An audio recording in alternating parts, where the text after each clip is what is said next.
Meu nome é Tibério César e irei apresentar meu projeto de graduação em Engenharia Mecânica, cujo tema é a avaliação numérica do escoamento hemodinâmico após a cirurgia de frontal.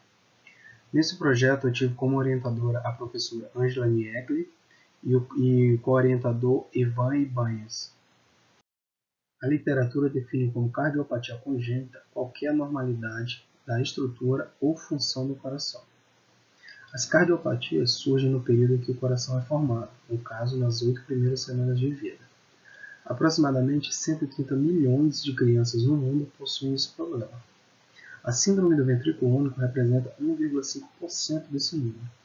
Nesse tipo de cardiopatia, o coração da criança possui apenas um ventrículo, que será responsável por receber o sangue desoxigenado vindo das veias cavas superior e inferior, e também o sangue oxigenado vindo dos pulmões. A circulação sistêmica inicia-se no átrio esquerdo, após o coração receber o sangue oxigenado vindo dos pulmões através das veias pulmonares, seguindo para o ventrículo esquerdo e em seguida para a aorta, que canaliza o sangue para os ramos que irrigam o corpo humano. Após essa fase de irrigação, o sangue retorna para o coração através das veias cavas superior e inferior, rico em gás carbônico, chegando no átrio direito, depois ventrículo direito, onde há uma mistura, seguindo para os pulmões através das artérias pulmonares, retornando para o átrio esquerdo, onde dará início novamente à circulação sistêmica. No coração com ventrículo único existe uma falha, um desequilíbrio causado pela ausência do ventrículo. E os pacientes com ventrículo único podem apresentar duas situações consequentes desse desequilíbrio. Na primeira, o paciente apresenta cor de pele azulada, conhecido como cianose, consequência da falta de oxigênio causada por um bloqueio pulmonar, chamado de estenose.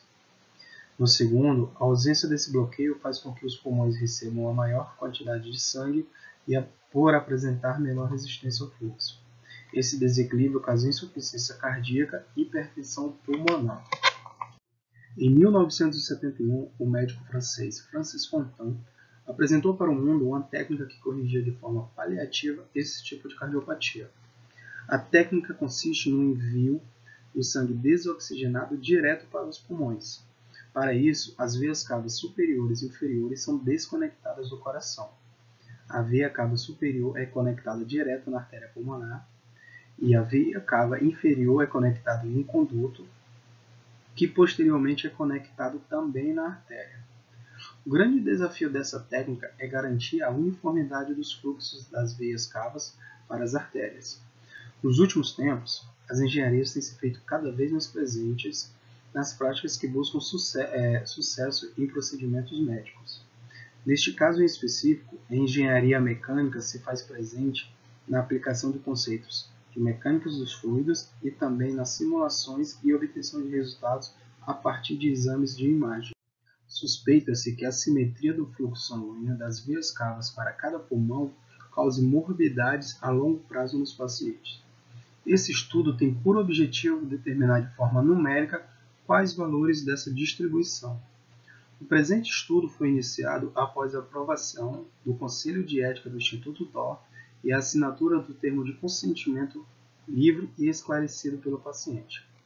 Para a realização desse estudo, o sangue proveniente de cada veia cava foi considerado como uma fase diferente, com as mesmas propriedades. Para isso foi usado o método VOF. Os exames de imagens fornecidos foram usados no primeiro momento para a identificação do objeto de estudo, no caso a artéria pulmonar, onde encontra-se a via de Fontan. A partir da angiotomografia do paciente, através do processo de segmentação, a artéria pode ser isolada. Com a artéria isolada, foi possível a geração da malha computacional.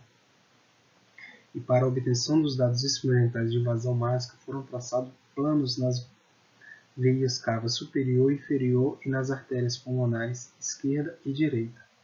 Esses locais foram tratados como entradas e saídas, e com isso, a geometria usada foi definida com cortes nos locais onde os planos foram traçados. Uma das imagens dos exames fornecidos apresentava o perfil traçado pelas vazões máxicas das veias cavas e artérias pulmonares em função do tempo, para um ciclo cardíaco. A partir dessa imagem, foi possível extrair esses dados para ser feita uma expansão para mais ciclos. A expansão é feita com a obtenção de uma expressão que se aproxime dos perfis de vazão. A expressão que melhor representou as curvas foi uma aproximação de Fourier de oitava ordem, diferenciando apenas nos coeficientes para cada variável.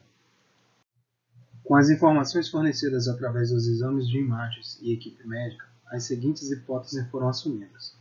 Escoamento isotérmico, paciente com condições normais de temperatura, aproximadamente 37 graus Celsius. Fluido incompreensível. O sangue em condições normais no sistema circulatório não apresenta variação de viscosidade. Fluido newtoniano e com viscosidade constante. Esta aproximação simplifica de forma significativa o problema. Escoamento laminar. Gravidade desprezada. Neste caso, a força gravitacional é muito pequena em relação à força de pressão. Escoamento bifásico. O sangue que entra pela veia cava superior foi tratado como fase 1 e o sangue da veia cava inferior como fase 2, fases diferentes com mesmas propriedades. E para identificar a proveniência do sangue de cada uma das veias cavas para as artérias pulmonares, a modelagem bifásica foi utilizada. Neste caso, não há força interfacial entre as faces, e a fase é identificada pela fração volumétrica, o volume da fase pelo volume total. Foram usadas as seguintes equações de transportes: equação de conservação de massa, equação de conservação de quantidade de movimento e equação de identificação da fração volumétrica. Foi assumido como condição de contorno que não há deslizamento na superfície. Nas entradas foram usadas as variações temporais de fluxo de massa da veia cava superior e veia cava inferior. Já nas saídas, foi usado as variações percentuais de distribuição que foram obtidas pela razão da massa que sai em cada pulmonar pela massa que entra. Após a definição da geometria, foi preciso a criação da malha computacional, e isso foi feito usando o software ANSYS Meshing. Um teste de malha e de passo de tempo foi feito, e após os resultados desses testes, ficou definido o uso de uma malha de 990.000 elementos e um passo de tempo de 1/100º de segundo. Para a simulação, foi usado o Fluent, que é baseado no método de volumes finitos. O esquema de discretização usado para as equações da quantidade de movimento foi o Upwinds de primeira ordem. O método Simpler, que determina as velocidades a partir das equações de quantidade de movimento, foi usado no acoplamento pressão-velocidade. Já na parte de discretização e linearização da pressão, o método Presto foi usado.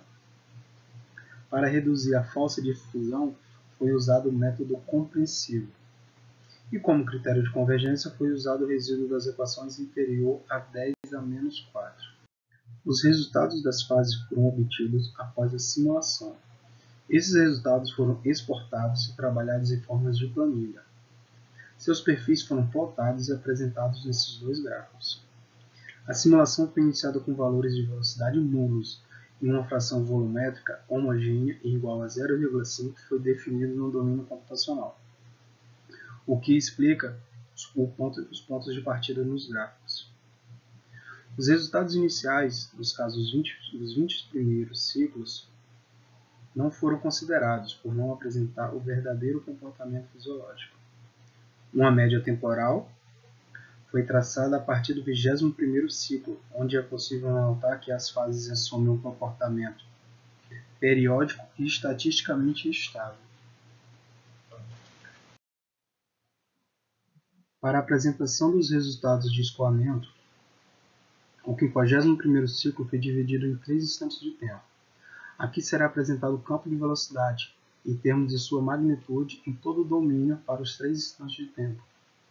No vídeo que ilustra essa variável, é possível notar um aumento da velocidade exatamente onde há uma redução de diâmetro, local que corresponde ao conduto usado na cirurgia de Fontan. As linhas de corrente, que são as linhas tangentes ao vetor velocidade, são apresentadas em 2 momentos. No primeiro momento,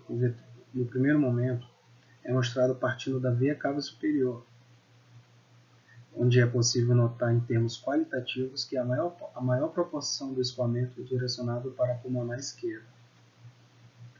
Já no segundo momento, as linhas partem da veia cava inferior. Além de notar novamente uma maior velocidade na região do conduto, não é possível afirmar para que direção vai a maior parte do escoamento. Como foi falado em outro momento, na modelagem do problema, o sangue vindo das veias cavas foram tratados como fases diferentes, com as mesmas propriedades. Esse artifício foi usado para ajudar a identificar os fluxos das veias cavas para cada artéria pulmonar. Essa estratégia é análoga a colocar um corante em cada uma das fases. No vídeo é mostrado todo o sangue vindo da veia cava superior em vermelho e todo o sangue que entra pela veia cava inferior em verde. Nota-se maior abrangência do sangue da veia cava inferior no volume avaliado. Os campos de fases da saída, ou seja, pulmonar direita e esquerda, apresentam características distintas. Enquanto na saída da pulmonar esquerda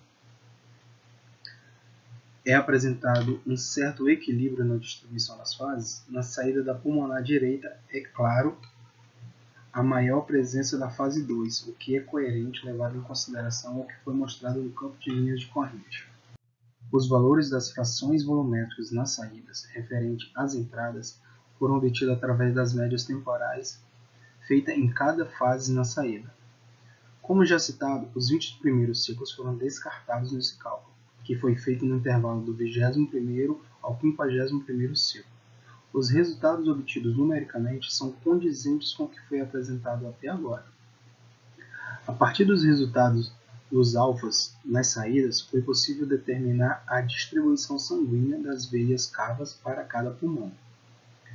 A porcentagem da veia cava superior que vai para a pulmonar esquerda é igual à razão da vazão máxima da fase 1, que sai pela pulmonar esquerda, pela vazão máxima total que entra pela veia cava superior, sendo a vazão máxima da fase 1, que sai pela pulmonar esquerda, o resultado do produto do alfa da fase 1, que sai pela pulmonar esquerda, com a vazão máxima total que sai pela pulmonar esquerda.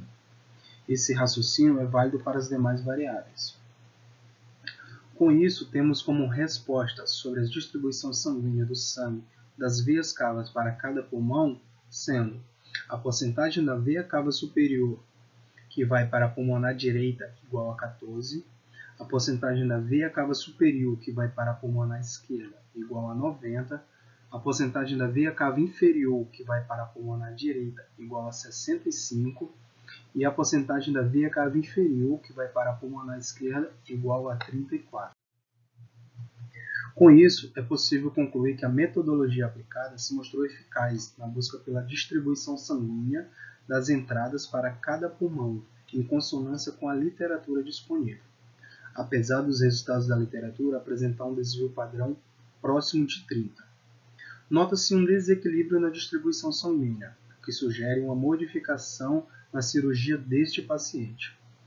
Com o sucesso dos resultados, sugere-se que esse conceito possa ser usado no futuro como ferramenta de auxílio na busca por resultados mais expressivos em termos de qualidade de vida para o paciente.